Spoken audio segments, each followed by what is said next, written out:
Tanya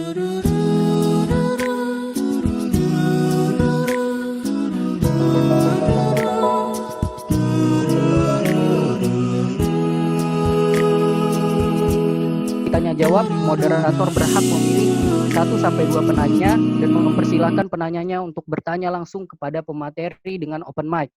Kemudian yang ketiga, selanjutnya pertanyaan lain dari peserta akan disampaikan dan dibacakan oleh moderator kepada pemateri menyesuaikan batasan waktu diskusi. Baik, sebelum kita ke sesi pematerian 1 oleh Dr. Wijaya, kita akan simak terlebih dahulu apa itu Iman Imun Official dari founder Iman Imun Official, yaitu Saudara Novel Abdurrahman, Sarjana Kedokteran, dokter muda, Fakultas Kedokteran Universitas 11 Maret. Waktu dan tempat kami persilahkan. Baik, bismillahirrahmanirrahim. Assalamualaikum warahmatullahi wabarakatuh. Alhamdulillahirrahmanirrahim. Segala puji bagi Allah, Tuhan semesta alam, yang telah memberikan kita kesehatan, yang telah memberikan kita kesempatan untuk saling bertemu dan berdiskusi pada malam hari ini.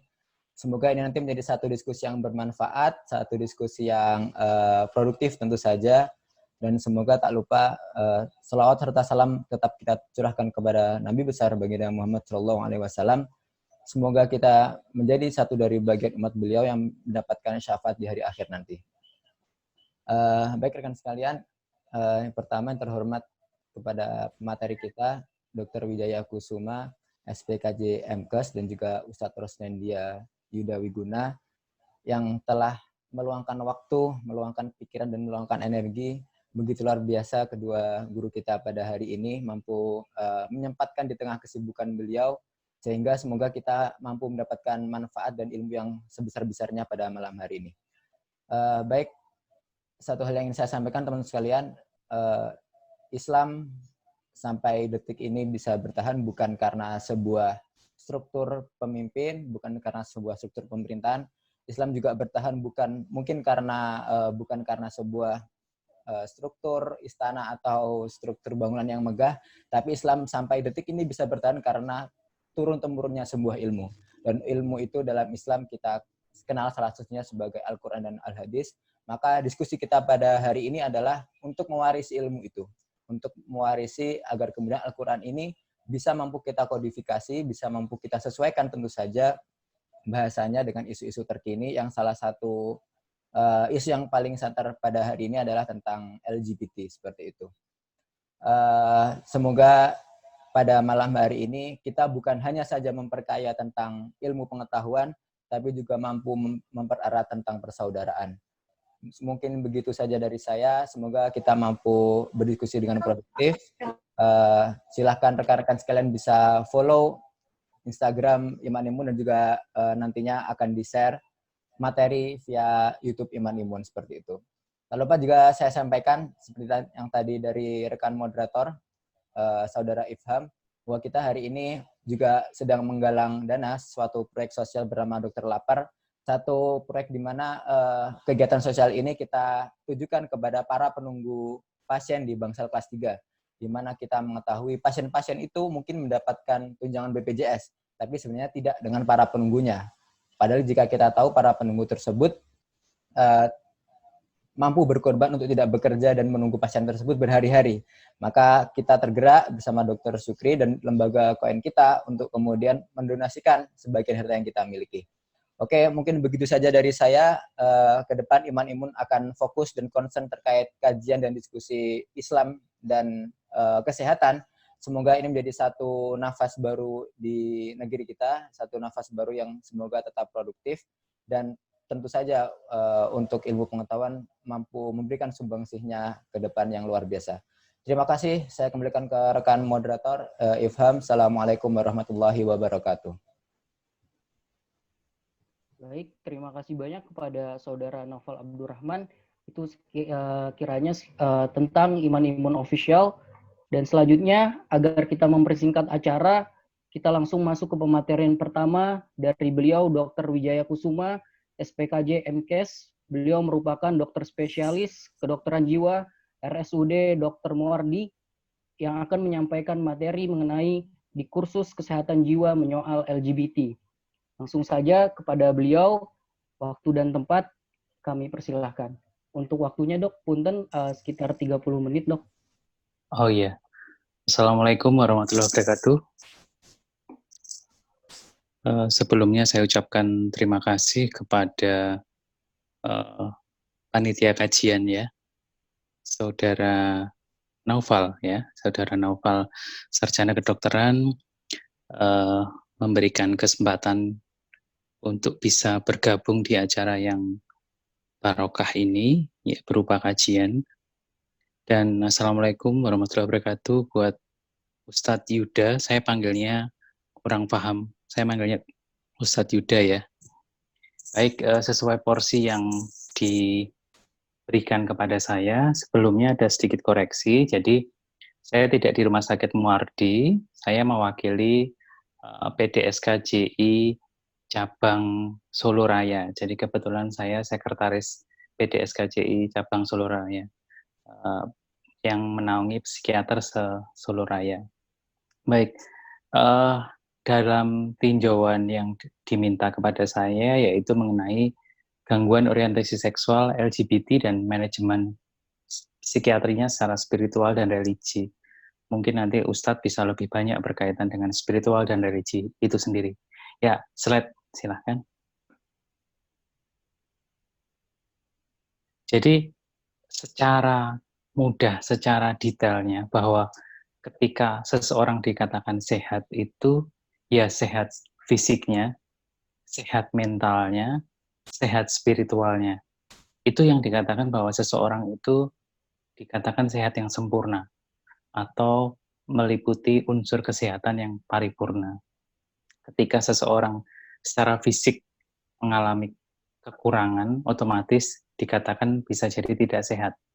Atau seseorang yang fisiknya sehat, tetapi mentalnya kurang sehat, bisa disebut menjadi orang yang tidak sehat secara mental, meskipun fisiknya bagus. Atau seseorang yang ketika fisiknya sehat, mentalnya bagus, tapi spiritualnya tidak ada.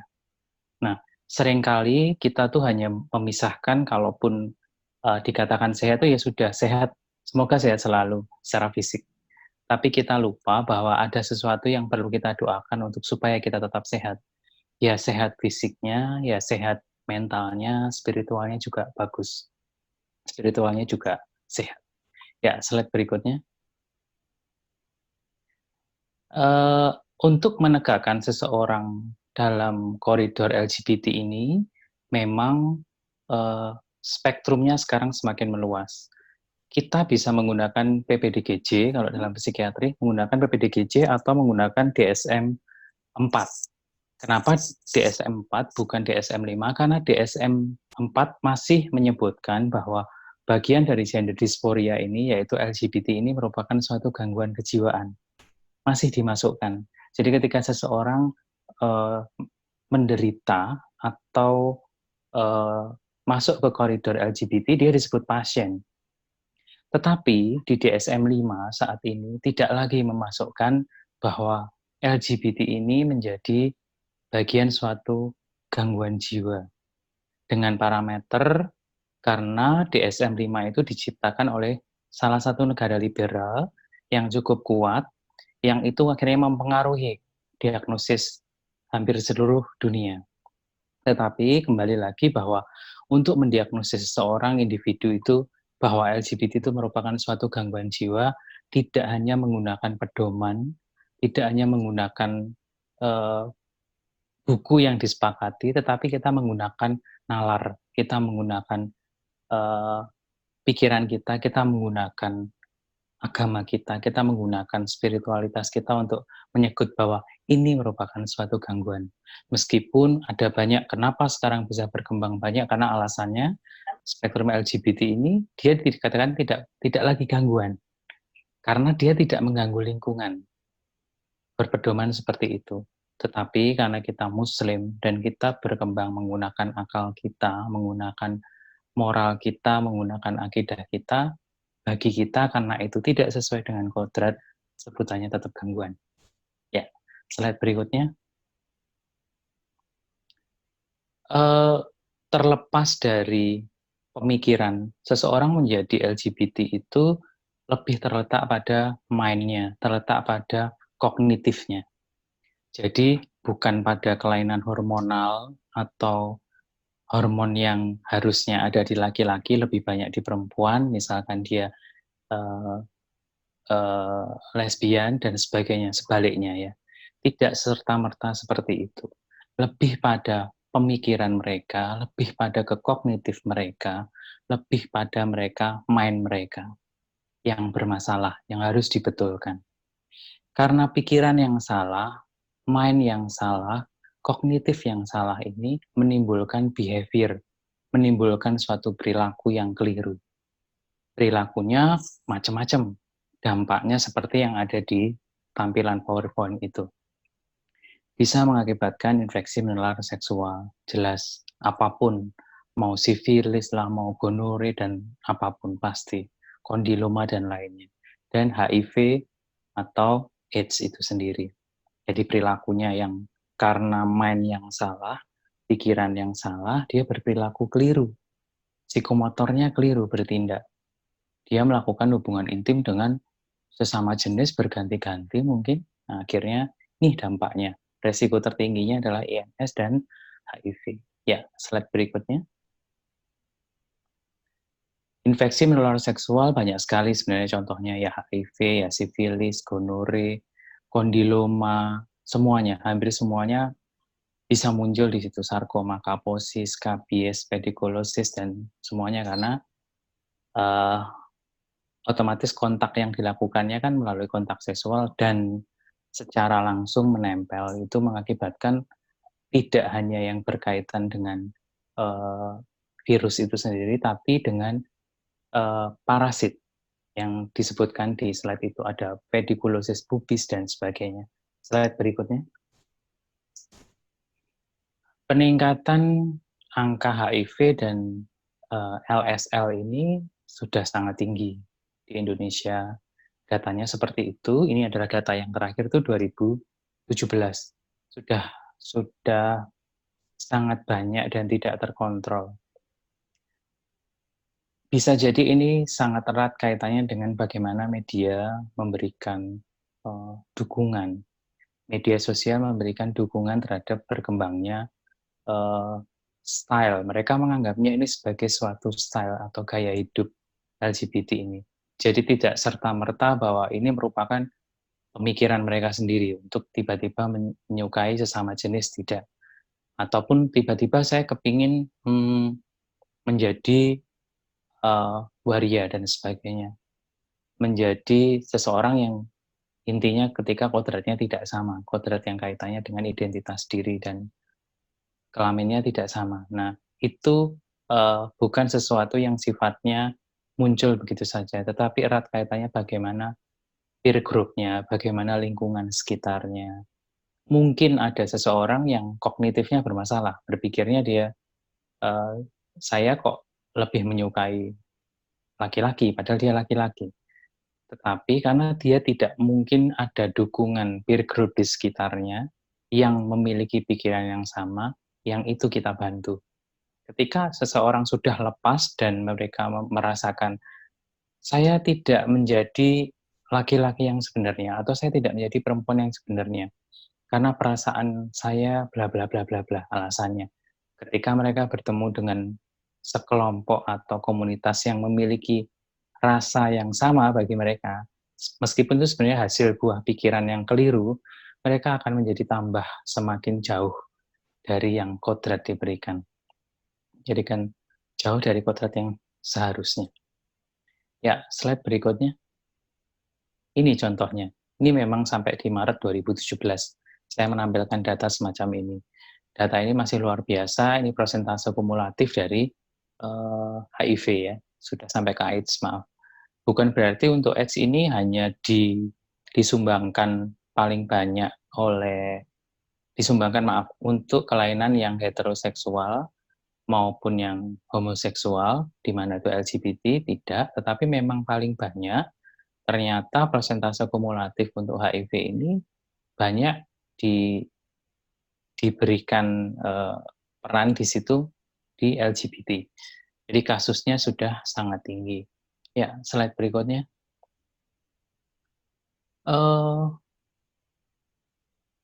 laki-laki yang istilahnya menyukai laki-laki atau LSL atau G itu secara data jumlahnya itu 2% dari populasi yang berada di dunia itu. Jadi misalkan di wilayah di Indonesia populasinya berapa, dia 2%-nya secara perhitungan statistik.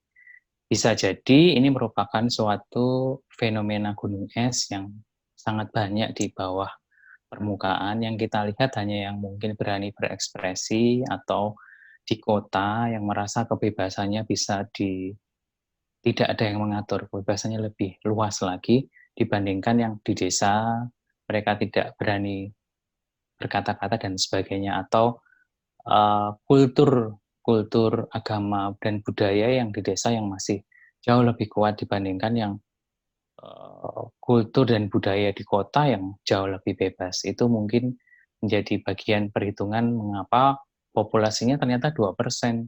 Oh iya, 2%. Ini populasi yang digambarkan dari tiap-tiap area. Ya, slide berikutnya. Kami dari PDSKJI sebenarnya sudah ada seksi spiritual dan religi untuk membantu kaum LGBT ini, untuk membantu supaya mereka berpindah dari pemikirannya yang keliru, memaknai identitas dirinya yang berkaitan dengan kelaminnya itu, apakah seorang laki-laki ataukah seorang wanita, atau sebaliknya mereka ingin mengganti, dan koridor-koridor seperti itu. Dalam PDSKJI bahwa kalau laki-laki menyukai laki-laki sebutannya homoseksual atau gay, kalau wanita menyukai wanita lesbian, sedangkan kalau bisa menyukai laki-laki atau perempuan atau wanita sebutannya biseksual, kalau trans itu dalam kapasitas dia sudah mengganti organ genitalianya. Kami paham kondisi-kondisi yang mereka alami seperti itu, kalau kita kontra secara langsung berkaitan dengan aturan dan keagamaan, kita tahu mereka salah, kita membantu pendekatannya melalui seksi religi dan spiritual. Seksi religi dan spiritual itu di Indonesia untuk PDSKJ ini belum lama. Jadi baru ada mungkin kurang lebih 15 tahun atau 18 tahun yang lalu baru berjalan. Kongres-kongresnya tentang psikiatri spiritual dan religi juga belum terlalu aktif, tapi sekarang alhamdulillah sudah berjalan. Nah, kenapa nih seksi yang mendekati untuk para kaum LGBT ini atau bagian dari gender dysphoria ini adalah seksi spiritual dan religi? Karena hal itu yang bisa membantu mereka memaknai tentang kehidupan mereka. Kita bantu mereka ketika Anda dilahirkan laki-laki, makna hidupmu apa seharusnya sebagai laki-laki. Ketika Anda dilahirkan sebagai wanita, makna hidup sebagai seorang wanita itu seperti apa. Jadi kita kembalikan, kenapa pendekatannya kok harus religi dan spirituality. Itu satu-satunya makna hidup yang bisa kita gunakan untuk membantu mereka. Untuk menyadarkan mereka mengenai pemikiran yang salah. Kadang seringkali orang-orang gender dysphoria ini, khususnya LGBT itu merasa, saya terlahir di tubuh yang salah, atau saya terlahir sebagai wanita tapi hormon laki-laki saya tinggi. Mungkin itu terjadi secara biologis, tetapi harusnya kognitifnya tidak berubah. Bukan berarti kalau hormon laki-lakinya mungkin lebih tinggi, kemudian perilakunya dia menjadi menyukai wanita, kan tidak. Berarti yang bermasalah di kognitif, yang bermasalah di pikirannya yang keliru. Itu yang kita bantu nantinya. Ya, slide berikutnya. Hal yang paling mendasar ketika kita memberikan pendekatan ke mereka itu fitrah, karena memang ini takdir yang diberikan Allah kepada tiap-tiap umatnya. Kita kembalikan ke posisi seperti itu. Tetapi para hadirin yang hadir di sini, tidak semua pasien LGBT itu bisa kita datangi dengan pendekatan spiritual maupun religiositas. Mereka yang bisa kita bantu atau kita datangi supaya mereka berpikir benar terhadap takdirnya, yaitu orang-orang yang egonya adalah ego distonik. Misalnya gini, ego distonik itu dirinya tidak nyaman menjadi LGBT.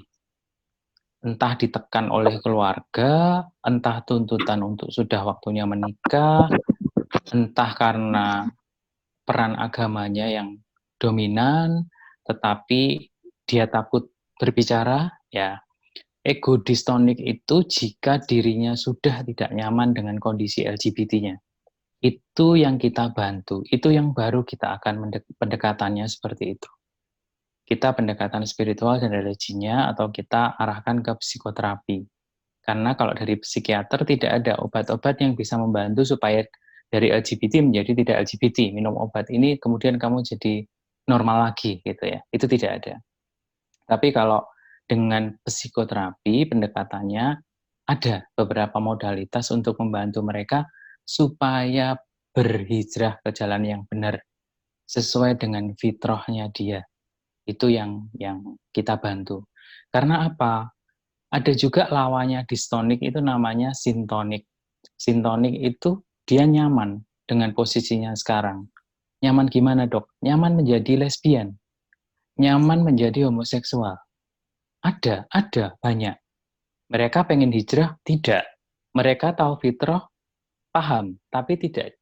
Mereka berakal tapi tidak digunakan untuk berpikir.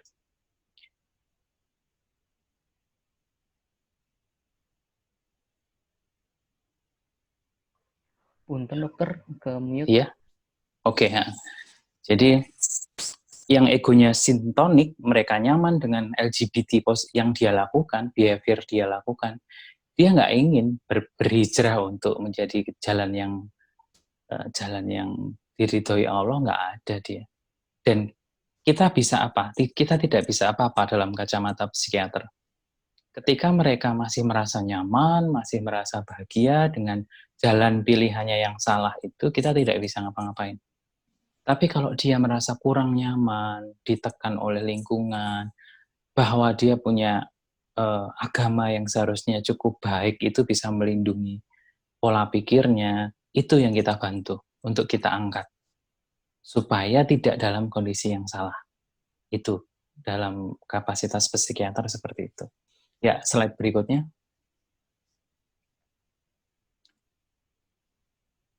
Memang ini hal yang agak susah ya. Jadi, kalau di Indonesia masih menganggap bahwa LGBT ini merupakan gangguan jiwa. Saya secara pribadi ya menganggap gangguan jiwa. Tetapi mungkin ada beberapa disiplin ilmu yang lain, komunitas yang lain yang mulai mendengung-dengungkan salah satu pedoman yang tidak lagi memasukkan pedoman diagnosis ya. Salah satu pedoman diagnosis yang tidak lagi memasukkan LGBT sebagai gangguan. Karena mereka menjadikan parameter gangguan itu jika mengganggu lingkungan. Jika mengganggu peran dirinya sendiri atau mengganggu peran lingkungan. Di mana mereka melakukan pembelaan bahwa kami di lingkungan baik-baik saja. Mereka berkehidupan dengan LGBT-nya tidak pernah teriak-teriak atau misalnya tidak pernah memukul kaca, tidak pernah gaduh gelisah, mereka berprestasi. Itu yang dijadikan tameng mereka bahwa mereka bukan gangguan jiwa. Beda kalau mereka mereka berpikir seandainya mereka menjadi LGBT, menjadi suka membuat kegaduhan dan sebagainya, beda lagi kasusnya. Itu yang mereka jadikan pedoman dan didukung oleh salah satu pedoman diagnosis yang beberapa negara menggunakan pedoman diagnosis tersebut. Ya, sedangkan di Indonesia masih ada PPDGJ yang itu masih disebutkan sebagai gangguan. Tetapi kalau diangkat di internasional itu tidak lagi menjadi gangguan jiwa dikatakan. Yang berikutnya adalah dukungan pemerintah. Sebenarnya pemerintah memberikan porsi yang luar biasa terhadap koridor LGBT ini. Karena pemerintah mau nggak mau akan yang memegang peranan penting ketika memberikan izin acara, memberikan suatu peran serta dari para kaum LGBT untuk masuk ke dalam acara-acaranya anak muda dan sebagainya itu pemerintah. Pemerintah harusnya memiliki peranan yang jauh lebih penting. Kemudian dukungan organisasi. Kenapa dukungan organisasi ya? Dukungan organisasi mungkin contohnya organisasi yang ada yang sifatnya dengan keagamaan dan pendekatan spiritual ini memberikan gambaran, mengingatkan kembali setidaknya bahwa LGBT itu bukan merupakan lifestyle, bukan merupakan ikut-ikutan tren dan sebagainya, bukan. Ini merupakan gangguan jiwa. Kita tidak boleh mengakomodir ataupun kita tidak boleh memberikan excuse terhadap perilaku-perilaku mereka. Karena kalau nggak diselamatkan, nanti negara kita kayak negara-negara lain yang mulai sudah mengizinkan perayaan-perayaan dan pengakuan terhadap komunitas tersebut, kaum-kaum tersebut. Kita diuntungkan dari penerapan dan kehidupan beragama di Indonesia, khususnya agama Islam, ini menjadi payung buat kita untuk berani, misalkan saya berbicara di dalam suatu acara yang sifatnya populasinya sangat beragam. Ketika saya membawa identitas agama saya dalam berbicara tersebut, saya memberikan tekanan kepada mereka bahwa saya yakin mungkin di agama yang lain akan memiliki pemikiran yang sama, dan tentunya di Islam ini jauh dari kata takdir, dan yang dibetulkan adalah pada kognitifnya. Itu yang kita tekankan ke mereka. Jadi kita tidak hanya menyalahkan atau membatasi saja, tapi membantu mereka untuk berpindah, berhijrah ke jalan yang seharusnya, yang sesuai dengan takdir. Ya, slide berikutnya. Dari beberapa yang sudah saya jelaskan tadi, banyak hal memang ini sebuah gambaran bahwa ketika seseorang itu sehat itu, antara yang dipikirkan, antara kognitif yang dipikirkan, antara mind yang digunakan untuk memikirkan sesuatu hal itu, dengan afek mereka, dengan alam perasaan mereka, dengan psikomotor atau behavior-nya itu selaras, harus sama. Di mana komponen itu saja tidak cukup, komponen yang lain harus menyertai, harus memiliki spiritual dan religi yang kuat, harus memiliki spiritual dan religi yang sehat. Ketika individu tersebut dikatakan sehat jiwa, sehat jiwa, sehat fisiknya, tapi jangan lupa spiritualnya juga harus bagus, religiusitasnya harus bagus, akidah dan akhlaknya harus bagus. Karena ini sebagai pelindung. Pada dasarnya tuh orang itu ada komposisi yang membagi id, ego, dan super ego. Id itu seperti kita, kebutuhan makan kita, kebutuhan minum, kebutuhan berhubungan dengan lawan jenis, dan sebagainya. Kemudian ego itu sesuatu yang hasil dari pemikiran. Banyak yang mempengaruhi, dan yang paling tinggi adalah super ego. Posisi super ego ini salah satunya agama. Ketika seseorang itu memiliki agama atau dilahirkan dalam lingkungan agama yang baik, ini akan memberikan tekanan yang baik bahwa ketika kita menjadi manusia itu ada sebuah koridor yang tetap harus kita pegang, yaitu agama. Kemudian kita harus berpegang pada etika, kita berpegang pada aturan-aturan yang berlaku. Tetapi yang paling tinggi adalah seseorang harus memiliki akidah yang bagus terlebih dahulu. Sehingga itu akan membantu untuk menyingkirkan ego mereka, apalagi menyingkirkan id mereka. Karena orang-orang yang memiliki LGBT, peranan super egonya hampir tidak ada.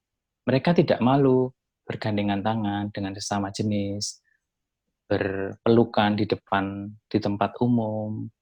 Itu sudah mulai banyak di kota-kota yang contohnya yang kebetulan saya tinggal di Solo, dan itu sudah banyak, dan mereka tidak lagi terlalu risih.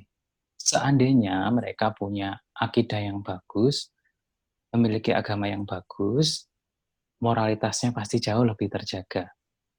Jadi dia memiliki rasa malu, dia mengetahui ini suatu dosa, harusnya pikirannya seperti itu. Ya, slide berikutnya. Ya, Ini yang seperti saya jelaskan tadi bahwa LGBT itu bermainnya di ego, karena manusia itu ada id, ego, sama super ego. Kalau egonya masih sintonik, kita nggak bisa bantu apa-apa. Kita mau mengatakan, kamu salah, ayo hijrah dan sebagainya, pendekatan spiritual, pendekatan agama dilakukan itu hampir tidak berhasil. Tetapi kalau egonya dia distonik, itu akan benar-benar membantu dia. Dia benar-benar hijrah. Dok, kemudian gimana caranya dari sintonik ke distonik? Nah, diajak mereka untuk berpikir, dipatahkan beberapa pemikirannya yang keliru. Ini bukan lifestyle, ini bukan sesuatu yang ngetren, ini bukan sesuatu yang besar atau grande jika menjadi seorang LGBT, bukan. Ini sesuatu yang tidak sama dengan takdir. Ini sesuatu yang salah, ini sesuatu yang tidak benar. Dan tidak ada kaitannya biologis secara langsung, kecuali mereka memiliki sindrom-sindrom tertentu ya. Mereka sindrom-sindrom tertentu mungkin ada, contohnya Klinefelter dan sebagainya. Tapi kalau secara fisik, kalau dicari ya nggak mungkin, ya adanya XX atau XY, sudah itu aja. Kalaupun ada hormonalnya yang lebih tinggi dari yang seharusnya, harusnya tidak mempengaruhi behave mereka. Harusnya tidak mempengaruhi psikomotor mereka. Kalau sampai mempengaruhi psikomotor mereka, lah saya hormon laki-lakinya tinggi yuk, makanya seandainya seorang wanita, hormon laki-laki saya tinggi yuk, makanya saya sukanya sama perempuan. Gitu. Siapa yang membenarkan pemikiran tersebut? Harusnya seandainya pemikiran tersebut dipatahkan, mereka tidak akan berperilaku. Mereka tidak akan sukanya sama berdua-duaan sama wanita. Nah, itu yang jadi problem. Ya, slide berikutnya. Pendekatan bagi psikiater sebenarnya sudah cukup banyak dilakukan, tetapi ternyata peran media sosial salah satunya ini benar-benar luar biasa untuk menginfluence anak-anak muda ataupun anak-anak yang mungkin masa kecilnya memiliki suatu pengalaman buruk yang kaitannya dengan abuse. Memang banyak. Jadi banyak sekali pasien LGBT ini yang datang itu dengan masa kecil yang berkaitan dengan abuse seksual. Dengan abuse, jadi fisik ya, jadi tidak hanya verbal abuse-nya, tapi abuse-nya berupa fisik. Banyak yang datang meminta bantuan karena ingin benar-benar kembali ke sesuai takdir, tapi dia ternyata punya beberapa masa kecil yang itu berdampak dan kita harus bantu. Kita membantu pasien-pasien LGBT ini memang pendekatannya paling dominan adalah spiritual dan religi. Kita mengembalikan pada puncak tertinggi seseorang ketika menjadi manusia itu akidahnya, agamanya. Itu harus dikembalikan. Meskipun kita mau pendekatan ke sosial budaya, pendekatan secara psikologis, pendekatan secara biologi pun, itu tetap kita lakukan. Tetapi memang kondisi semacam ini paling penting adalah pendekatan spiritual dan religi dari kaum tersebut. Ya, slide berikutnya. Terapinya memang tidak bisa ketika kita akan mencoba menterapi pasien ini dari frame-nya hanya satu dimensi atau dua dimensi saja. Kita harus melihat pasien ini lebih tinggi, lebih holistik, bahwa pasien tinggal di rumah, tinggal di lingkungannya seperti apa, di keluarganya seperti apa, kita akan membantu di situ. Memang sangat kompleks kaitan-kaitan tersebut. Nah, ini lingkaran ini payungnya apa? Lingkaran ini payungnya akidah, lingkaran ini payungnya agama. Semua ini nggak akan, istilahnya tidak akan berhasil tanpa ada payung yang berada di garis luar dari PowerPoint saya itu, yaitu tentang agama. Ya, slide berikutnya. Kesimpulannya bahwa sebagai rata-rata ini insya Allah ini ya mungkin ada yang sudah dokter atau mungkin yang sarjana kedokteran. Jadi teman-teman di bidang medis maupun teman-teman yang datang ini, yang join ini bukan di bidang medis, saya pikir yang menjadi hal yang paling utama ketika kita menyikapi sekarang marak lagi nih kasus LGBT tinggi banget dan sebagainya. Perkuat akidah kita itu dan batasi media sosial yang mereka memang sengaja menaikkan uh, gender dysphoria ini menjadi suatu isu-isu dan tren yang tinggi. Jadi hati-hati bermain media sosial.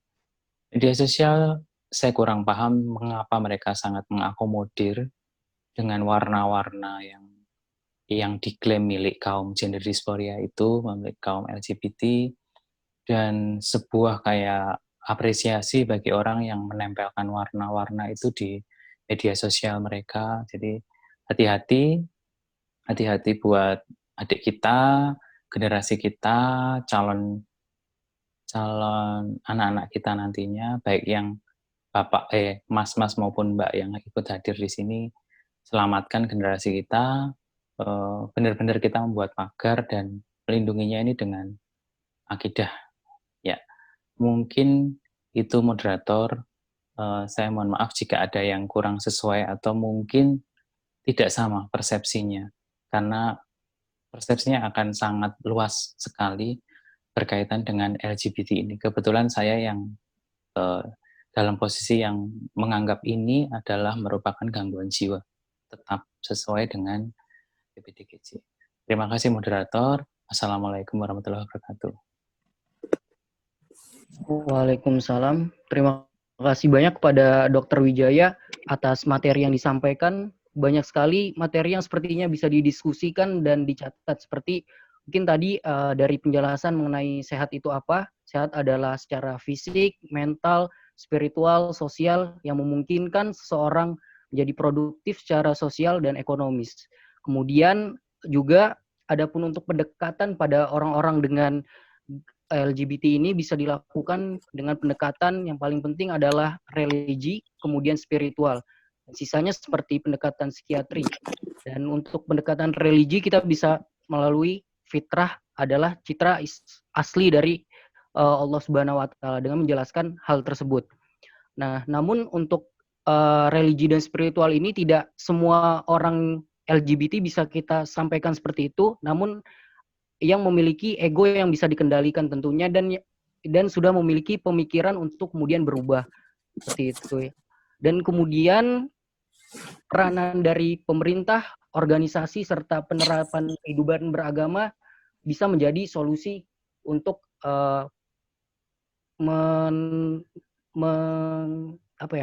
bahasanya menanggulangi dari LGBT ini. Nah, mungkin selanjutnya sebelum kita ke sesi tanya jawab, kita lanjut terlebih dahulu Dok kepada pemateri yang kedua, yaitu Ustadz Rosnandia Yuda Wiguna. Beliau merupakan koordinator Lingkar Studi Peradaban Islam dan Indonesia. Beliau akan menyampaikan mengenai pandangan Islam, konspirasi sejarah, serta propaganda LGBT. Apakah Ustadz Rosnandia sudah hadir? Sudah di sini Pak Moderator. Oh ya, baik. Baik Ustadz, waktu dan tempat kami persilahkan. Baik, Bismillahirrahmanirrahim. Assalamualaikum warahmatullahi wabarakatuh. Alhamdulillahirrabbilalamin. Asyhadu an la ilaha illallah wa asyhadu anna Muhammadan abduhu wa rasuluhu la nabiyya ba'dah. Alhamdulillahilladzi ja'alana syuban ila li'arufu bil ihsan. Asyhadu an la ilaha illallah wa la syarika lahul khalqul insan wa ba'du. Mohon izin, mohon maaf, ini ada beberapa teks masuk ya. Menyampaikan kalau suara saya terlalu kecil, apakah betul begitu? Ya Ustadz. HP, apakah sudah bisa?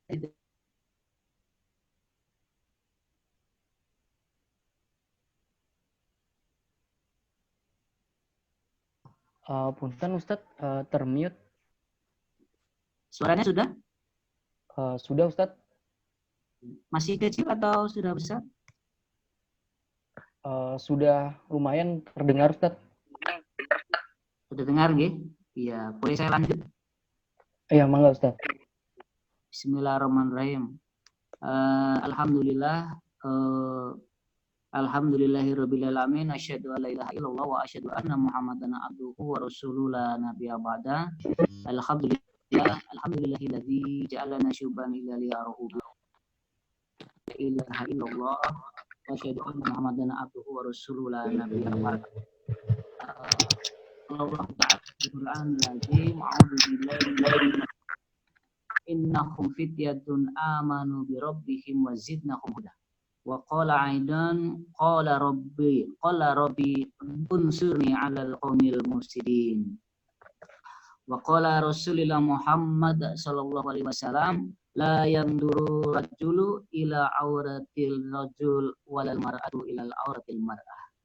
Baik, dari panitia menyampaikan judul kepada saya untuk bismillah kita diskusikan bersama, yaitu pandangan Islam, konspirasi, sejarah dan propaganda LGBT. Tapi saya mohon izin ganti sedikit nih, pandangan Islam, dinamika sejarah serta propaganda LGBT. Selamat malam Pak Dr. Wijaya, subhanallah luar biasa, materinya luar biasa sekali, mencerahkan sekali ya.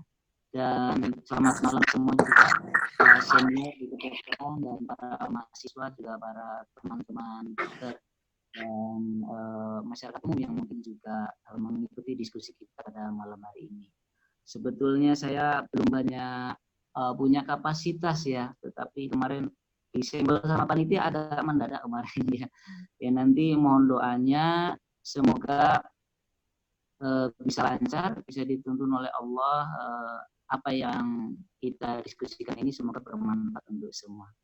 Baik teman-teman sekalian, tadi sudah saya sampaikan hadis Rasulullah Shallallahu Alaihi Wasallam dan juga firman Allah dalam Al-Quran yang menjadi pembuka dan akan kita bahas nanti.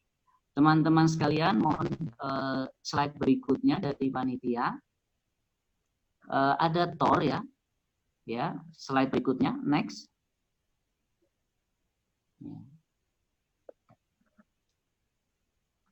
Halo, panitia, bisa di next slide berikutnya. Ya, Thor ya. Nah, ini ada Thor dengan kalimat rinci dari panitia. Apa-apa saja yang akan kita bahas. Yang pertama adalah mengetahui tentang konsep LGBT dalam Islam. Yang kedua menyampaikan dalil dan hadis terkait. Kemudian menjelaskan sejarah Islam terkait perilaku LGBT. Serta kondisi real perilaku di Indonesia dan dunia, kemudian konspirasi sejarah, kalau saya lebih memilih dinamika sejarah ya, kemudian propagandanya, serta bagaimana peran pemuda dewasa ini dalam mencegah dan menangani LGBT. Baik, next. Baik teman-teman sekalian, ya. Bisa didengarkan ya Mas?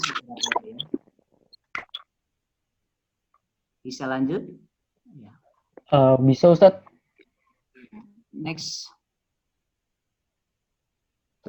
slide ya. Mohon next slide bisa. Ya. Jadi pertanyaan pertama ini tidak apa ya dari panitia. Bagaimana konsep LGBT dalam Islam? Ini sama saja mencari tahu tentang konsep haji dalam agama Katolik, ya, atau konsep Trinitas dalam agama Hindu, ya, atau mempertanyakan konsep Trimurti dalam agama Kristen. Ya. Apa artinya? Tidak ada konsep LGBT dalam Islam, ya. Ya. Seperti juga tidak adanya konsep haji dalam agama Katolik. Ya. Maka teman-teman sekalian bisa dilihat di next slide berikutnya. Ya, pernyataan dan pertanyaan ini bisa dimaklumi teman-teman sekalian karena derasnya arus pemikiran asing atau pemikiran barat dan konsepnya ke dalam dunia Islam ya. Next ya. Next slide. Jadi secara bawah sadar maupun di atas sadar memaksa umat Islam untuk menjustifikasi ya adanya konsep-konsep ini ya. Nah, inilah yang oleh para cendekia seperti Profesor Nakib Alatas dan para murid-muridnya di Indonesia, yaitu guru-guru kita, seperti beliau Ustadz Dr. Adian Husaini dan Dr. Fahmi Hamid Sarkasi, ya, yang tergabung dalam MIMI, Majelis Intelektual dan Ulama Muda Islam Indonesia. Ya. Ini sering disebut sebagai conceptual confusion atau kebingungan konseptual. Ya. Teman-teman bisa di next, panitia.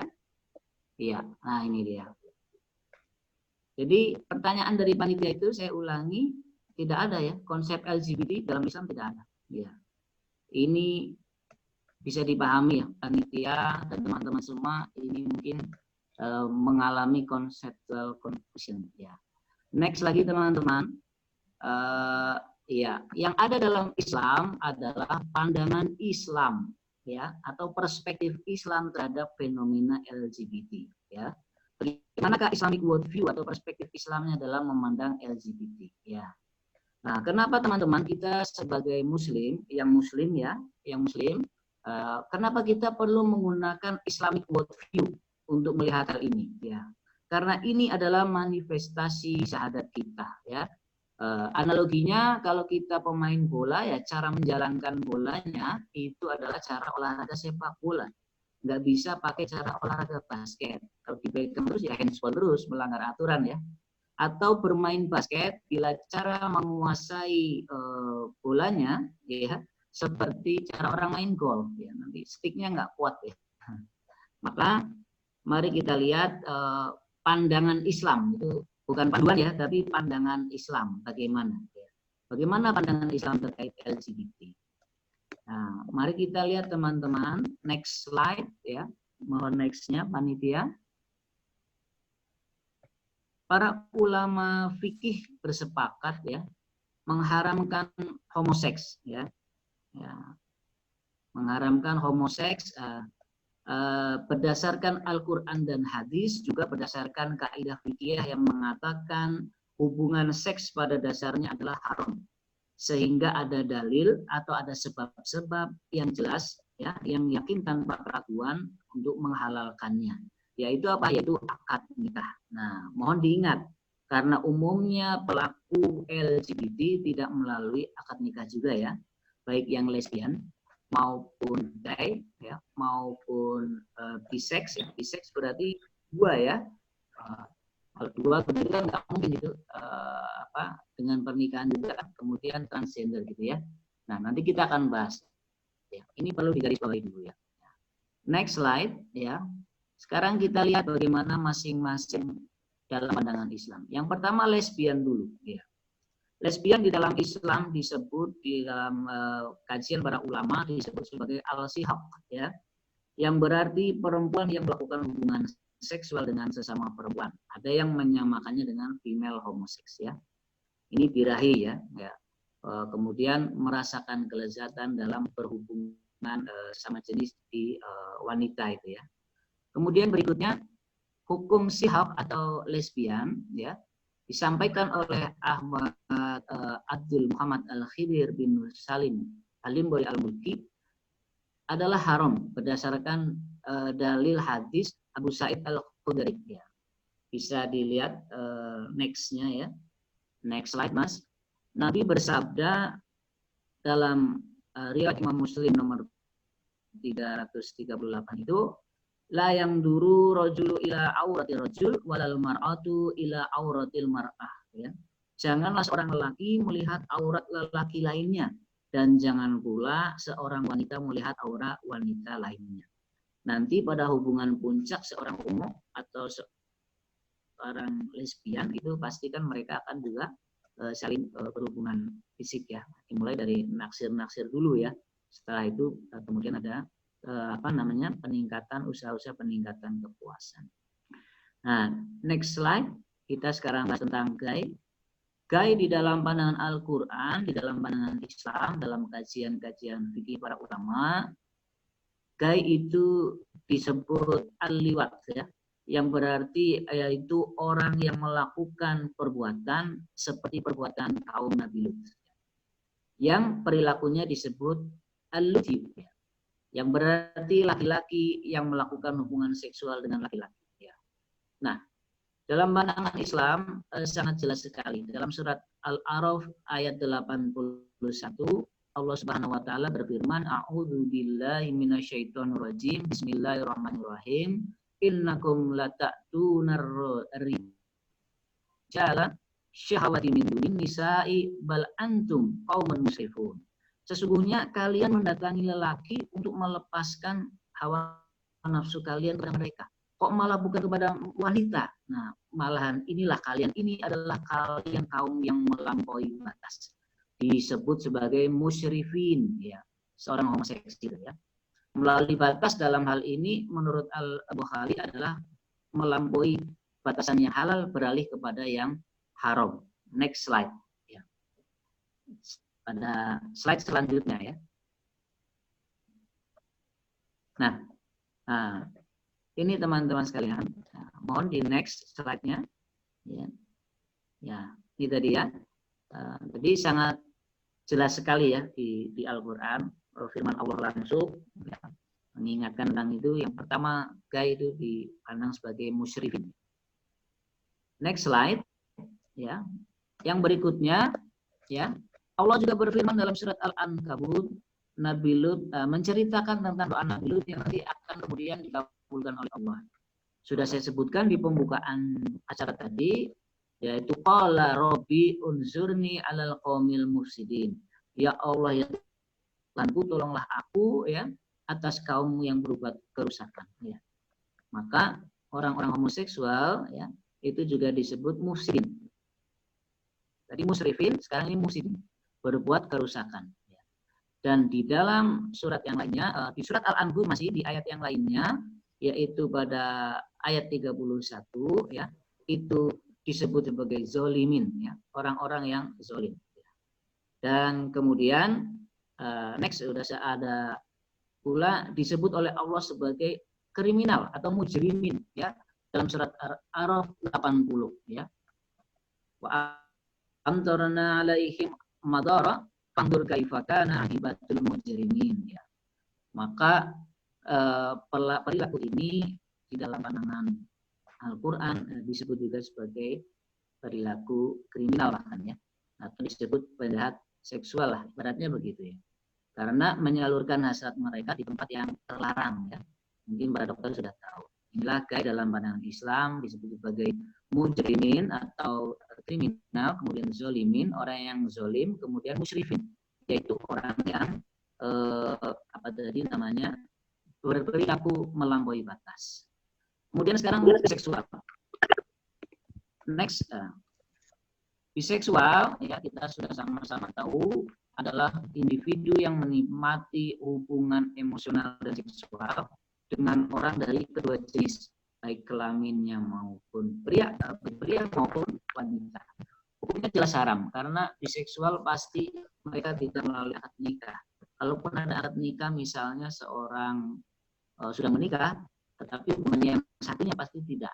Tidak mungkin izin ke istrinya, misalnya saya juga melakukan hubungan dengan lelaki lain, gitu. Tidak melalui akad nikah. Gitu. Dengan dua orientasi mana mungkin ada ya akad nikah dengan dua orientasi seksual itu. Tidak ada hukumnya dan aturannya. Nah, sementara untuk transgender teman-teman ya nanti mungkin bisa disampaikan oleh Pak Dokter kalau saya keliru ya. Ada yang lebih ahli di sini tentang transgender, tapi dalam sejauh yang saya capai transgender ini kan merubah jenis kelamin ya. Hukumnya adalah haram ya. Kemudian Dr. Kiai Haji Ahsin Sakho Muhammad, pakar Al-Quran dan Hadis ya, bisa diperbolehkan atau mubah bila seseorang tersebut memiliki kelainan medis ya.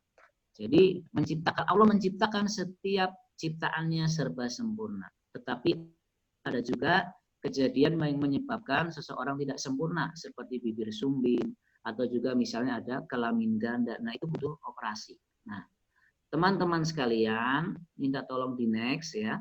Dalam konteks mengubah jenis kelamin karena faktor medis, umumnya yang biasa terjadi adalah adanya kelamin ganda pada seseorang. atau dalam kajian fikih disebut khunsa muskil, samar atau tidak jelas ya, atau tidak dapat ditentukan jenis kelaminnya. Nah, kondisi yang demikian diperbolehkan untuk dioperasi ya dengan memilih jenis kelamin yang dominan pada orang yang bersangkutan, tentu berdasarkan pemeriksaan ahli medis. Nah, teman-teman semua, penentuan jenis kelamin ini lelaki maupun perempuan penting untuk menentukan hak-hak lainnya seperti hak waris dan perwalian.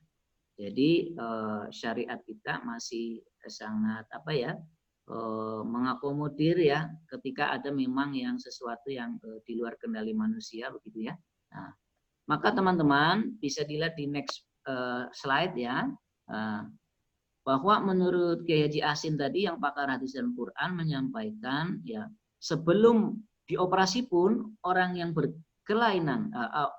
berkelamin ganda bisa mendapatkan haknya dalam hukum Islam sesuai dengan dominasi dari salah satu alat kelamin. Ya, jadi tentu yang paling tahu mana dominan itu adalah dokter. Ya, maka harus ditentukan oleh dokter spesialis, kemudian oleh ulama ahli. Ya, ulama ahli. Kalau saya tidak ahli dalam hal yang semacam ini ya. Kalau bapak-bapak senior dokter di sini mungkin ada yang ahli ya, nanti bisa menambahkan. Baik, next teman-teman. Nah, sekarang bagaimana ya dinamika respon terhadap LGBT di Indonesia dan dinamika para kaum LGBT sendiri ya. Ya, teman-teman sekalian, beberapa hal ada di slide ya. Slide yang pertama dulu Mas ya. Itu ya. Jadi pada Juni 2017 belum ada di slide yang disiapkan itu. Juni 2017 itu para kaum LGBT mendapat undangan dari Pak Dede Utomo, itu dosen Universitas Airlangga kalau tidak salah, ya. Senior ya. Founder Gaya Nusantara itu ya. Disebutnya Gaya Nusantara. Nah, ini pertemuannya di Perpustakaan Bank Indonesia Surabaya. Berkumpul di situ banyak sekali aktivis dari berbagai sektor yang concern dalam isu LGBT. Benar kata Dr. Wijaya tadi menyampaikan bahwa sekarang para penganut LGBT sudah sangat terbuka ya, sangat terbuka dan ya sangat bebas sekali ya mengkampanyekan perjuangan hasrat syahwatnya ya. Nah, dinamika yang lain ada di situ ya, ada di Pontianak ada hari tari sedunia di Taman Tigulis itu ya dibubarkan akhirnya oleh pihak berwenang dan juga masyarakat setempat. Kemudian yang agak ini kemarin fenomenal adalah film Kucumbu Tumbuh Indahku itu kok bisa-bisanya lulus sensor ya oleh lembaga sensor film ya. Nah ini walaupun lulus sensor tetapi masyarakat yang masih banyak menganut tuntunan agama, norma-norma agama menolak ya film ini ya. Ada di Depok di Kalimantan Barat itu menolak ya. Menolak untuk adanya pemutaran film ini. Nah, jadi masih terus berdinamika, tarik menarik ya untuk mempertahankan norma kebaikan dengan norma-norma bukan norma ya budaya-budaya baru ini ya. Nanti kita lihat bagaimana asalnya. Nah, kemudian ada pasangan lesbian ditangkap karena pose tidak wajar di sosial media. Yang paling dekat kemarin Maret 2019 ya, itu Rektor Universitas Sumatera Utara, Profesor Rundung Sitepu pernah memberhentikan semua pengurus penerbitan majalah Suara USU ya. Karena Suara USU menerbitkan cerpen tentang lesbian ya. Dan mereka juga sempat diancam akan dituntut berdasarkan Undang-Undang ITE ya. Nah, teman-teman, inilah beberapa ya sekelumit sedikit tentang sejarah tentang dinamika LGBT di Indonesia ya. Jadi ada tarik menarik masyarakat. Mereka para penganut LGBT terus mendesak masyarakat agar menerima ya. Nah, kemudian kita sendiri sudah ada payung hukum dan payung akidahnya berusaha menolak untuk itu. Nah, mari kita lihat sejarah LGBT di dunia sekarang. Dari sumber wahyu Allah disampaikan bahwa LGBT sudah ada sejak abad keempat Masehi, yaitu pada masa Nabi Lut ya. Di dalam surat Al-A'raf 80 disampaikan bahwa ya dan kami telah mengutus Nabi Lut kepada kaumnya, ingatlah tatkala dia berkata kepada mereka, mengapa kalian mengerjakan perbuatan yang sangat hina itu? Kemudian kalimat terakhirnya dalam firman Allah itu, yang belum pernah dilakukan oleh seorang pun di dunia ini sebelum kalian. Jadi di kaum Nabi Lut inilah adalah peristiwa sejarah pertama tentang homoseksual, sodomi dan sebagainya ya. Nah, yakin atau tidak teman-teman tentang ini ya? Ya, kalau yang beragama Islam harus meyakini karena ini bagian dari rukun iman kita ya. Bahwa sumber sejarah itu salah satunya adalah wahyu Allah. Ya, wahyu ilahi. Al-Quran itu adalah sumber sejarah. Ya. Sumber sejarah itu kalau orang Barat hanya hard fact ya.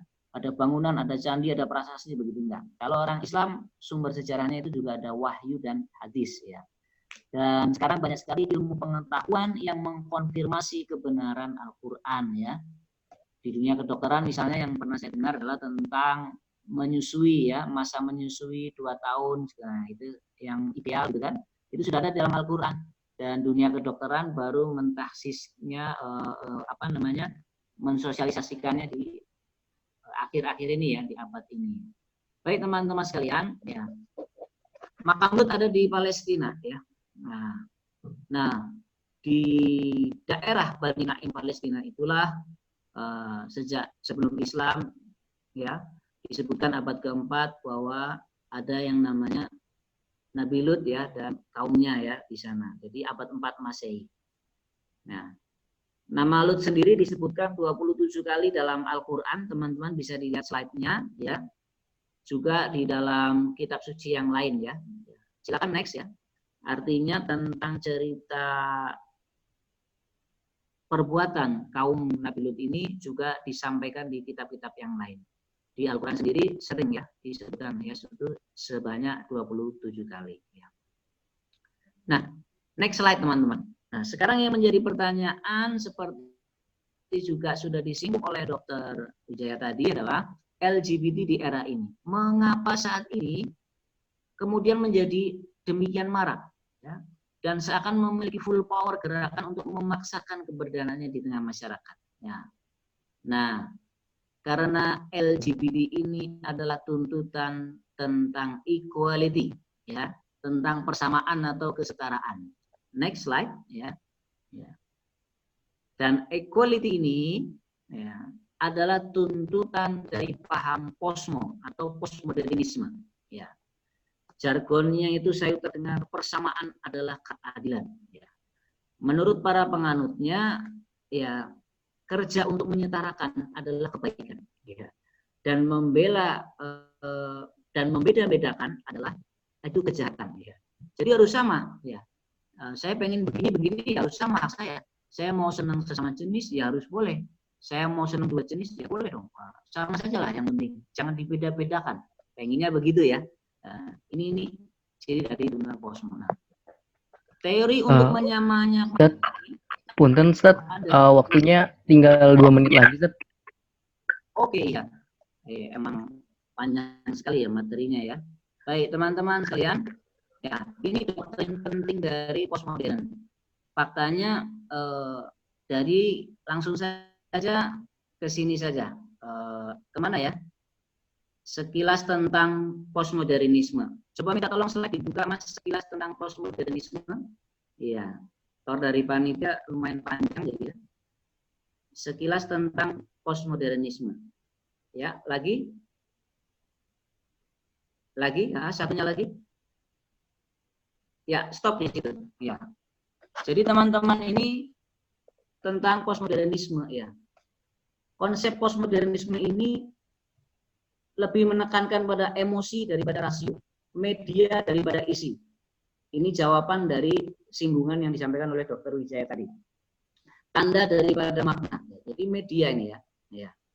Dan teman-teman sekalian, dalam bahasa Dr. Fahmi Hamid Zarkasi ini, posmo ini adalah isme yang terima bongkar tidak terima pasan. Ya, karena ini estetika daripada etika lebih digunakan oleh mereka. Nah, karakteristiknya postmodernisme seperti itu. Coba dilihat sebentar, ya. Penekanan gaya daripada substansi, kemudian memudarnya norma gitu ya. Semakin kuatnya realitas, hiperrealitas media ya, dikuasai oleh dua hal, kekuatan politik dan kekuatan ekonomi. Dana dari internasional itu sangat tinggi sekali untuk membiayai media, untuk membiayai lembaga-lembaga LSM untuk mengkampanyekan ini. Bahkan yang terakhir ada yang namanya Yogyakarta Principle. Jadi fondasi terbaru adalah pertemuan di Yogyakarta untuk melegalkan dan mendorong semua bangsa untuk mengakui tentang LGBT ini. Nah, begitu teman-teman, maka langsung saja ya, karena waktunya ternyata sangat pendek ya. Ya. Slide berikutnya, Mas. Kita mau menuju penutup tentang mengapa kini LGBT seakan menjadi gerakan universal. Ya. Lanjut ya. Nah, stop ya. Nah, kenapa sekarang menjadi universal ya? Sebetulnya ini datang semua dari Amerika ya. Francis Fukuyama ya. Oh, slide sebelumnya minta tolong, slide sebelumnya. Ya. Slide sebelumnya lagi, sebelumnya lagi. Nah, ini dia ya. Sebetulnya tuntutan equality mulanya tidak universal ya. Francis Fukuyama menyampaikan desakan kebebasan dan persamaan ini adalah America's core culture ya. Inti kebudayaannya Amerika. Bahkan Ronald Inglehart dan Stephen Norris menyampaikan kesetaraan gender, kebebasan seks, perceraian, aborsi, hak asasi adalah ciri khas Barat. Jadi semula arusnya tidak datang dari mana aja, tapi cuma dari sana saja. Ya, inilah yang disampaikan Muhammad Natsir bahwa salah satu tantangan dakwah Indonesia adalah westernisasi ini. Nah, akhirnya seakan-akan menjadi universal ya. Nah, kemudian mereka memaksakan ke semua bangsa dan ke semua negara. Baik, teman-teman sekalian, bisa langsung di ini saja. Tadi ya tentang posmo segala macam, nanti bisa slide-nya dibagikan saja ya, karena waktunya ternyata sedikit ya. Nah, maka minta tolong langsung ke pola penyebaran ya. Pola penyebaran, Mas. Ya. Pola penyebarannya.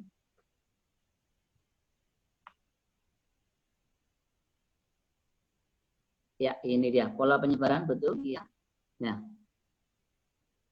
mereka pakai teorinya Foucault bahwa untuk menjajah pemikiran kuasai wacana.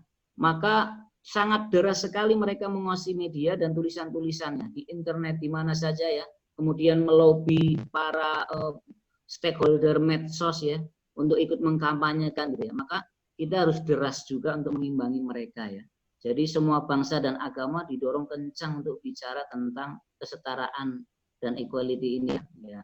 Dan teman-teman yang menolak, bangsa yang menolak itu dianggap kampungan dan enggak modern. Nah, bahkan malah menjadikan kesetaraan ini sebagai bentuk indikator neraca pembangunan ya. Maka lihat efeknya untuk bangsa kita. Next slide ya. Next slide. Teman-teman sekalian, mereka mulai tambah yakin karena ada sebagian kecil ulama, kiai, dan merasa pendidikan muslim ada yang tergiur untuk mengimpor paham kesetaraan dan liberalisasi ini. Mereka mencaci 4 mazhab, kemudian ayat-ayat gender ditafsir ulang demi itu, ayat yang sudah pasti dianggap ayat yang ambigu ya. Nah, ini teman-teman. Maka imbasnya antara lain, silakan di next slide. Lahirlah konsep fikih yang berwawasan gender. Lesbianisme dianggap fitrah, perilaku homoseks, biseks dan transgender dianggap amal soleh karena dianggap natur gitu. Kemudian dalam bahasa Dr. Fahmi Sarkasi, bagaikan masjid dihiasi pohon Natal ini. Jadi seakan-akan Islami ya, menggunakan ayat Quran dan hadis, tetapi sebetulnya sudah keluar dari kerangka Islam ya. Maka solusinya untuk generasi muda, silakan teman-teman bisa di next slide. Mas moderator, solusinya untuk generasi muda, budayakanlah tradisi ilmu, ya, perdalam referensi dan pijakan pemikiran Islam. Ya. Akrablah dengan ulama dan cendekia Muslim. Ini 2 jalur penopang pemikiran Islam, yaitu jalur teologis doktrinal dan empiris rasional. Sering-seringlah ada kajian ilmiah yang semacam ini.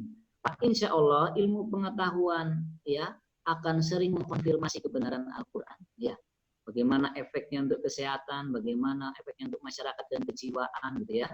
Dan yang terakhir, melalui tradisi ilmu kita mempelajari bahaya-bahaya LGBT itu. Imbangi derasnya propaganda mereka dengan derasnya kajian ilmiah, aksi persuasif kita pada masyarakat untuk bersama-sama menghindari diri dari itu. Dan secara adil dan bijaksana, mari ajak saudara-saudara kita yang sudah terbawa arus LGBT untuk kembali ke kita. Ya. Jadi dengan arif saja. Saya tutup dengan cerita guru kita, Dr. Adian Husaini, yang diundang ke Malaysia. Di situ ada komunitas LGBT juga, ya. Ya, dan ternyata di sana pemerintah Malaysia dan masyarakatnya punya program bagus sekali. Ada orang-orang LGBT ditawari untuk bertaubat, ya. Kemudian dijamin kehidupannya, living cost-nya, educational cost-nya untuk anak-anak, pendidikannya segala macam begitu. Asalkan mereka mau berusaha terus bertobat, ya. Kemudian dengan cara apa? Mengajak teman-temannya, ya. Jadi untuk kehidupan yang lebih baik. Jadi solutif yang sudah pernah dicoba oleh Malaysia itu. Walaupun kadang ada usaha-usaha yang lucu juga ya. Dr. Adian ketika selesai forum itu menyampaikan ada seorang berbadan tubuh besar, tinggi, gagah begitu, curhat ya sebagai orang LGBT. Ustadz, alhamdulillah saya sudah mulai menjauhi teman-teman saya yang LGBT. Badannya gede ya. Sekarang saya sudah mulai sholat Ustadz ya. Kemudian saya kalau sholat sekarang di soft terdepan Ustadz ya. Tapi ya Allah Ustadz, apa yang harus saya lakukan? Mendengar imam dengan suara yang sangat merdu. Imam masjidnya itu ganteng, rapi, ya Allah, saya jadi naksir sama imamnya ya Ustadz. Nah ini ternyata perlu usaha ikhtiar ya. Dan Ustadz tadi juga tersenyum saja, ya teruslah berusaha ya. Walaupun itu yang terjadi, teruslah berusaha. Bagaimana caranya gitu? Bagaimana caranya supaya pelan-pelan gitu ya. Nah, buat mereka-mereka yang berniat, Pak Insya Allah dengan kajian-kajian keilmuan juga bisa sembuh Pak Insya Allah. Seperti Dr. Wijaya yang menyampaikan tadi ya, beberapa hal itu nanti kalau semuanya dengan ilmu Pak Insya Allah bisa menjadi solusi bersama. Begitu saja, mohon maaf kurang lebihnya mohon maaf, saya hanya sebatas ini saja bisa menyampaikan. Semoga bermanfaat. Nanti agak lebih detailnya tentang sejarah dan urutannya ada di slide ya. Karena tor dari panitia cukup banyak tapi waktunya ternyata kurang cukup ya. Nanti mohon bisa slide-nya bisa dibagikan supaya bisa bermanfaat. Begitu saja Mas Moderator. Akhirul kalam sementara. Wassalamualaikum warahmatullahi wabarakatuh. Waalaikumsalam warahmatullahi wabarakatuh. Terima kasih banyak kepada Ustadz Asnandia Yudhaguna atas ilmu yang disampaikan pada malam hari ini. Ada hal yang penting mungkin bisa kita garis bawahi bahwa kita harus bisa memperdalam ilmu, kemudian dekat dengan para ulama dan cendekiawan muslim, serta arif bijaksana dalam menghadapi arus globalisasi dan juga LGBT ini. Mungkin Ustadz, karena waktu juga terbatas, kita langsung menuju ke sesi tanya jawab. Insya Allah di sini kita akan berdiskusi lebih dalam lagi bersama teman-teman dari para peserta Iman Imun Talk. Mungkin pertanyaan yang pertama yaitu dari saudara kita Anggi. Jadi maaf izin bertanya, dalam manajemen kelembagaan, kapan seorang pelaku LGBT bisa dinyatakan sembuh dan diperbolehkan lagi untuk menjadi pegawai? Apakah selama ini ada surat keterangan sembuh dari psikiater? Berapa persen yang sembuh menjadi kambuh? Ya. Dalam konteks pertanyaan itu mungkin yang bisa menjawab Pak Dr. Wijaya malah ya. Kalau saya sendiri masih kurang iya. Bukan karena saya. Kepada Dr. Wijaya mungkin. Ya, halo. Assalamualaikum. Bisa mendengar suara ya? Bisa dok. Sebentar, mohon maaf. Jadi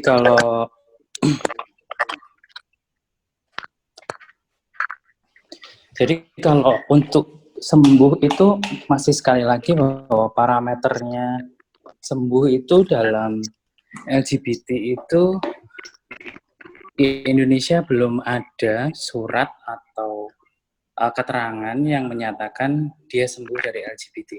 Tidak ada. Di Indonesia tidak ada. Baik dari PDSKJI, kolegium yang mengatur itu, maupun dari sebuah rumah sakit yang mengeluarkan tentunya juga psikiater, itu belum ada bahwa yang menyatakan sembuh atau tidak sembuh. Itu belum ada bahwa yang tidak ada secara tertulis, belum ada. Begitu ya, moderator ya. Baik dok, selanjutnya dok ada pertanyaan lagi dari Najma Dina. Adakah dampak psikis pada orang yang disukai oleh seorang lesbian gay? Kalaupun ada, apa dampak tersebut? Kalau dampak psikis, kalau mungkin sudah sangat mengganggu sekali, depresi karena sudah terganggu kehidupan privasinya. Tetapi dampak psikis yang lebih berat, bahkan sampai ke depresi pun mungkin jarang ya. Cemas ya, takut, khawatir, karena mungkin sampai ke yang menyukai itu membuntutinya mungkin. Kita nggak tahu menyukai yang seperti apa, yang hanya menggunakan media sosial, menyatakan suka, atau meng-SMS, atau media sosial yang lain tidak disebutkan ya itu tadi ya. Tapi kalau bagi dampaknya secara psikis tentunya kalau sudah sangat mengganggu fungsi peran dari individu yang disukai, kemudian fungsi di lingkungannya itu terganggu, tidak bisa berjalan seperti biasanya, yaitu baru berdampak secara psikis. Misalnya anak kuliahan karena disukai oleh teman sekolah atau kuliahnya jadi tidak kuliah lagi, dampaknya pada IPK-nya turun. Nah, itu mungkin akan berdampak secara psikis. Yang disukai yang seperti apa, deskripsinya mungkin luas ya. Jadi itu perlu dijelaskan lagi. Gitu. Mungkin seperti itu, moderator. Baik dokter. Kemudian lanjut ke pertanyaan berikutnya dari saudara Venda Nuradiva. Dalam penanganan orang LGBT bisa melalui seksi religi. Namun jika LGBT sendiri mengaku sebagai kaum agnostik, apakah hanya bisa dilakukan dengan pendekatan psikiatri saja? Ya, memang pendekatan spiritual dan religi dari PDSKJI yang dinaungi seksi spiritual dan religi itu sendiri tentunya pada kaum LGBT yang memiliki background agama yang cukup atau mungkin di atas cukup sebenarnya, baru kita bisa menggunakan jenis psikoterapi spiritual dan religi. Tetapi sebenarnya modalitas untuk membantu kaum LGBT itu melalui jenis psikoterapi yang lain banyak.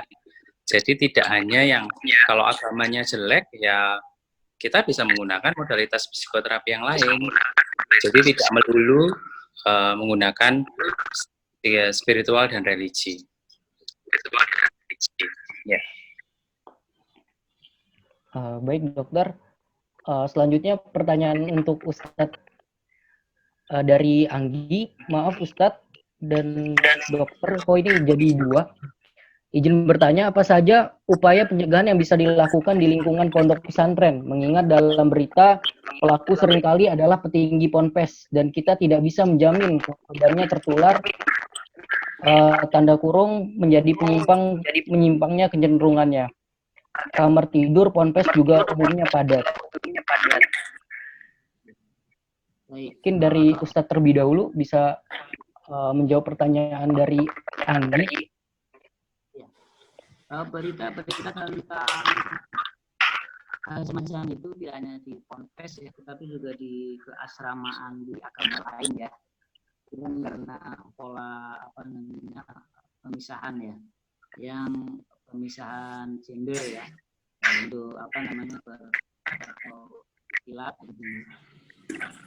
Menurut saya memang yang namanya LGBT ini ya, kalau ada ilmunya luar biasa. Kita bisa mengantisipasi. Contoh ya, misalnya lelaki itu tidak boleh selingkuh, bahkan ada maka untuk di Ustadz Suaranya terlalu kecil, Ustaz. Oh ya. Oh, sudah. Ya, sudah Ustaz. Ya. Oh ya, dekat ya. Ya. Jadi tentang berita-berita yang semacam itu saya kira tidak banyak ya, walaupun ada yang juga terjadi di Ponpes ya. Kemudian sebetulnya tidak hanya di asrama keagamaan Islam saja ya, di keasramaan agama-agama Nasrani segala macam itu juga banyak kasus ya. Mulai dari penyimpangan seksual dari pastornya, kemudian yang segala hal itu. Nah, untuk di pesantren sendiri saya kira kalau kesadaran dan pengawasan serta memberi keilmuannya ya, iman itu bisa dilaksanakan dengan baik, maka juga bisa terhindar. Contoh kedekatan dengan teman ya, kedekatan teman jangan sampai misalnya laki-laki ngobrol bareng satu kasur begitu ya. Karena dalam hadis sendiri juga ada diceritakan bahkan seorang ayah tidak boleh satu selimut dengan anaknya ya gitu ya. Jadi ada panduan-panduannya. Jaga jarak lah ya, seperti zaman Covid ini. Ini jaga jarak. Jadi laki-laki sama laki yang ngobrol aja. Misalnya berempat, berlima, berenam ya. Jangan terlalu dekat, terlalu intim gitu. Ya, karena tentang frekuensi. Kalau ada sudah yang namanya intensity, kemudian ada similarity, ada proximity ya. Ada frekuensi pertemuan yang intim dan berbeda, menjauh dari teman-temannya begitu, berdua saja, kemudian frekuensinya tinggi, akan tercipta persamaan, kemudian kedekatan. Nah itu dia. Maka pengawasan, supervisi, saling mengawasi ya, baik kepada senior, kepada junior, kepada siapa saja. Yang namanya oknum tentu sangat mungkin ada di tempat manapun juga ya. Maka kita semua punya tugas ya. Kalau yang di pesantren itu ya supervisi, saling bukan antar saling, tentu dengan adab-adab yang juga sudah disebutkan dalam Islam. Kalau menurut saya itu saya kencang dan kajian keilmuan tentang hal itu juga kencang. Nah itu bisa menjadi solusi. Kadang kan tidak mendapat tempat yang porsi yang cukup ya. Nah sekarang sudah ada zaman medsos. Di pesantren kadang ada stigma tentang ketatnya pesantren, kemudian tidak bisa bawa alat komunikasi. Padahal mungkin ya HP bisa berkomunikasi. Nah, itu bisa merangsang komunikasi dan dukungan dari kaum LGBT di pesantren juga. Nah, makanya kalau internal pesantren sendiri ya saling mengisi ya, ta'awun wa taqwa, ada itu harus dilakukan dengan lebih spesifik di zaman ini, karena masuk ke ranah mana saja yang namanya serangan liberalisasi itu saja dari saya. Baik, terima kasih banyak pada Ustadz. Selanjutnya mungkin dari dokter ingin menjawab juga, Dok. Enggak, saya mungkin lebih pada Ustadz Yuda ya, pertanyaan tersebut ya. Baik dokter. Selanjutnya pertanyaan kepada dokter, Dok. Jadi ada pertanyaan, Dok. Saya pernah menjadi seorang lesbian bertahun-tahun dan saya sekarang 22 tahun sudah berhijrah. Kurang lebih 1 tahun dan lepas dari berhubungan. Tapi yang saya rasakan justru setelah tidak berhubungan lagi, saya sering mengalami panik berlebihan. Apakah ada cara dari dokter untuk mengurangi panic attack ini? Karena saya sangat terganggu dengan panik ini sampai mengganggu aktivitas saya. Ya, baik. Kalau panik attack-nya bisa diobati dengan dua, menggunakan psikoterapi dan menggunakan psikofarmaka. Menggunakan obat yang diminum, saya menggunakan psikoterapi pastinya. Tetapi jangan dikaitkan panic attack-nya dengan masa lalunya. Kalau memang dia sudah hijrah, ya hijrah saja. Panic attack-nya karena apa? Jangan dikaitkan dengan masa lalu yang dia putuskan untuk hijrah. Kecuali kalau dia panic attack karena takut ketahuan orang tuanya, karena dia masih menjadi lesbian. Lagi, kalau dia pernah ada riwayat menjadi lesbian, sudah berhijrah 1 tahun ini, tapi sering panik. Paniknya jangan serta-merta dikaitkan dengan kelainan jiwa tersebut, dengan gender dysphoria itu tersebut. Ya memang mungkin suatu kondisi yang berdiri sendiri. Ya, jadi jangan mencari excuse. Kalau sekarang saya jadi normal kok, saya malah jadi panik. Saya tak balik lagi aja ke lesbian. Jangan seperti itu. Itu bukan excuse yang benar. Itu bukan pemikiran kognitif yang benar. Gimana caranya? Datang ke psikiater, dibantu benar pemikirannya. Kamu salah, pikirannya bukan karena kamu sekarang menjadi normal, jadi panik. Tidak boleh seperti itu pemikiran itu. Siapa yang bisa membantu ya memang profesional, supaya pemikiran-pemikiran yang keliru ditarik, dibenarkan lagi. Seperti itu ya, moderator. Ya. Baik, sambil menunggu Ustadz sinyalnya kembali, kita lanjut lagi ke pertanyaan untuk Dr. Wijaya.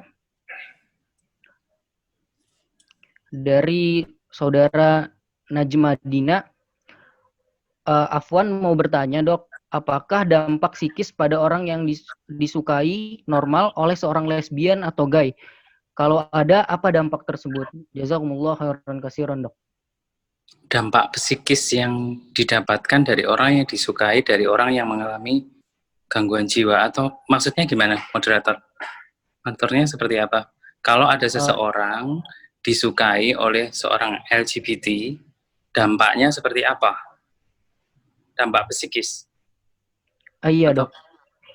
Jadi ada dampak, adakah dampak psikis pada orang yang disukai oleh seorang lesbian atau gay?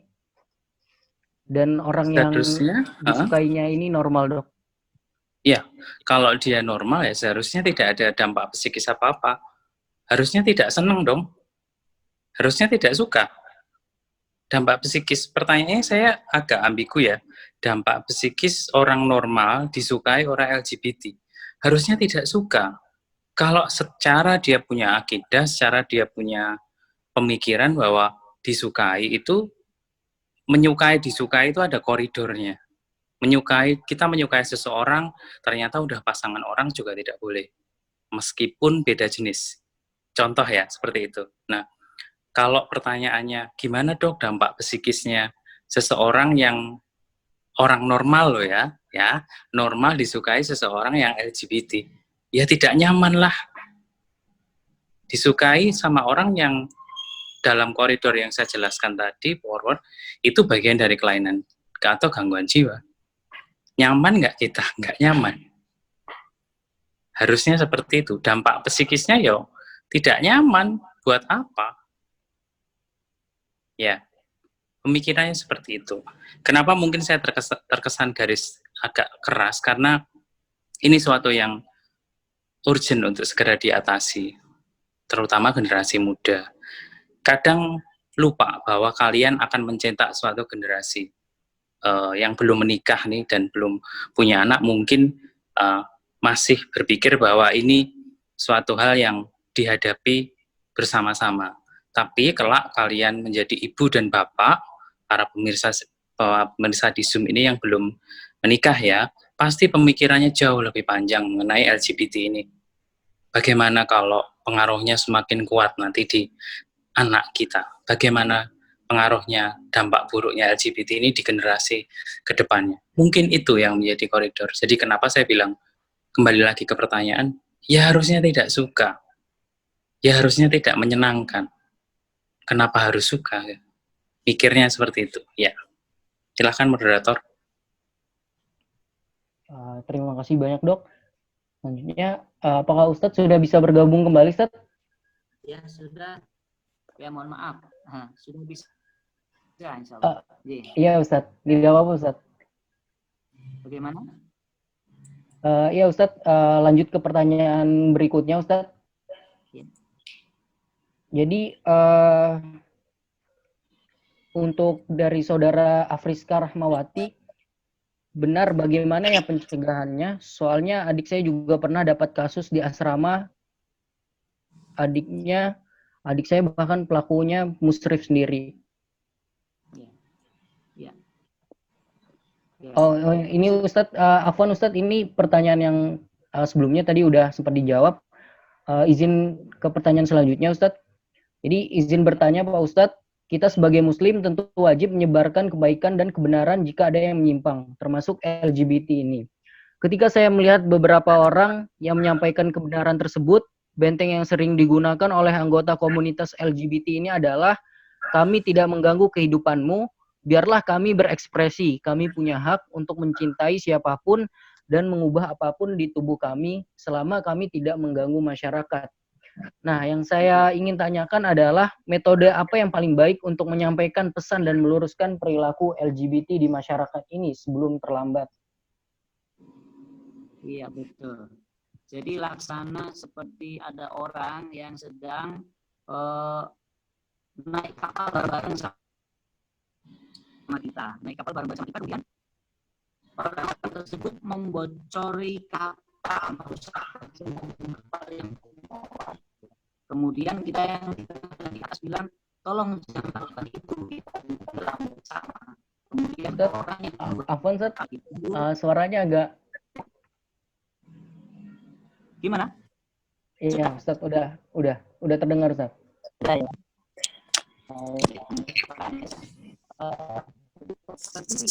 Analoginya seperti kita kapal bersama, ya.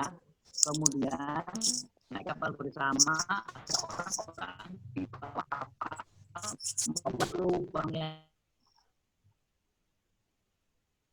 besar di dalam kapal sehingga air masuk. Maka kita harus betul menyampaikan, tolong jangan bocori kapal itu, nanti kita tenggelam bersama.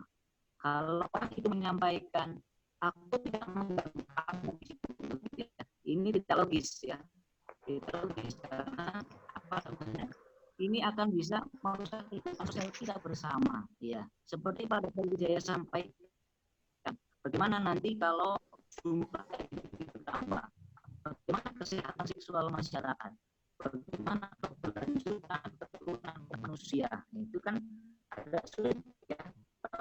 Kita menyampaikannya, maka apapun rasanya yang disampaikan, kita juga harus punya metode yang bagus, melalui hujah-hujah yang kuat, hujah yang nyata, dan melalui mempelajari pemikiran Islam, mempelajari pemikiran dunia. Tadi sebelumnya waktunya memang atas, ya. Kalau kita membahas postmodernisme itu tadi semua, maka bisa disimpulkan sebetulnya kita semua adalah korban. Orang-orang yang menganut LGBT juga korban dari propaganda, ya, dari westernizasi, globalisasi, ya, yang biayanya juga sangat-sangat besar sekali, ya, untuk mendorong media, untuk mendorong para stakeholder itu menghasilkan itu.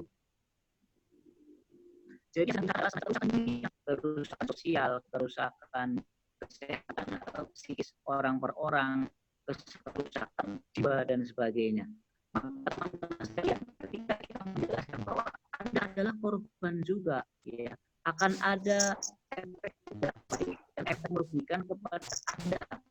Nah, itu kalau dengan hujah yang kuat, ya, nanti di slide itu ada bisa itu pelan-pelan dan kita cari kita sampaikan ini hal yang baik, itu insya Allah akan bisa ada perubahan. Saya yakin sekali karena apa? Karena sudah banyak segolongan kaum LGBT yang sembuh, ya.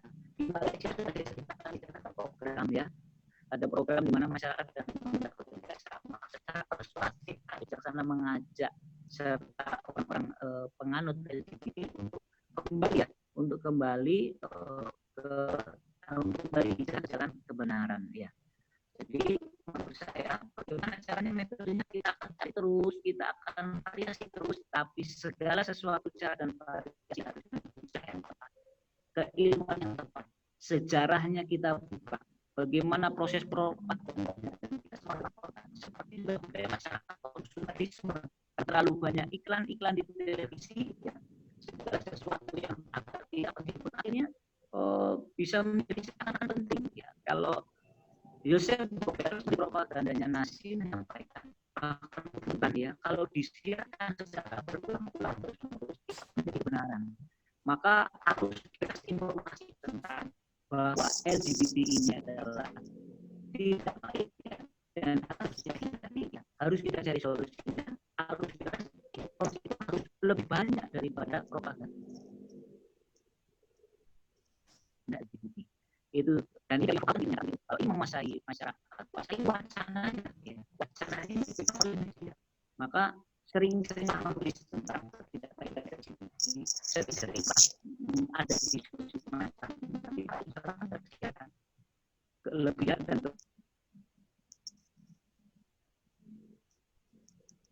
kekurangan Ya. tentu ada lagi bersama. Baik Ustadz, terima kasih banyak. Selanjutnya pertanyaan kepada Dr. Wijaya kembali.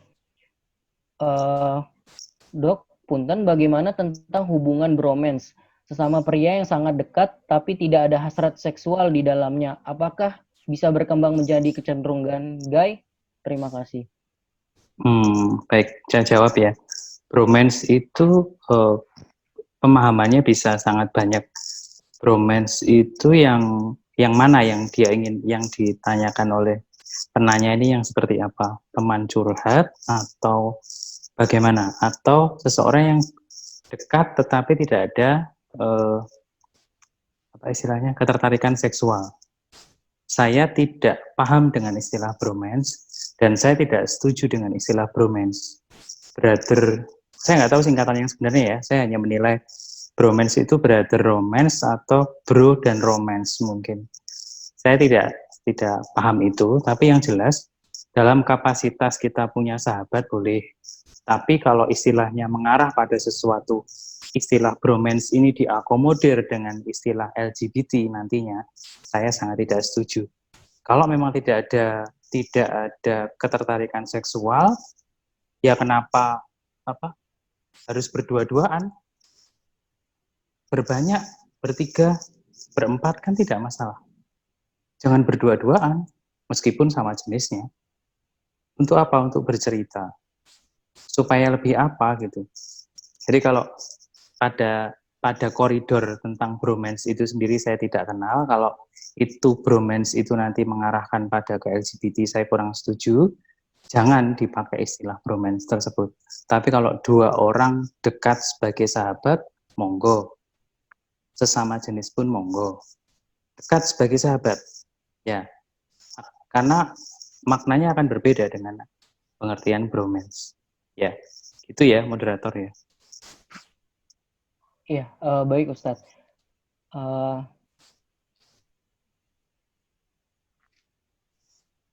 Selanjutnya Ustadz, selanjutnya dokter ada pertanyaan lagi.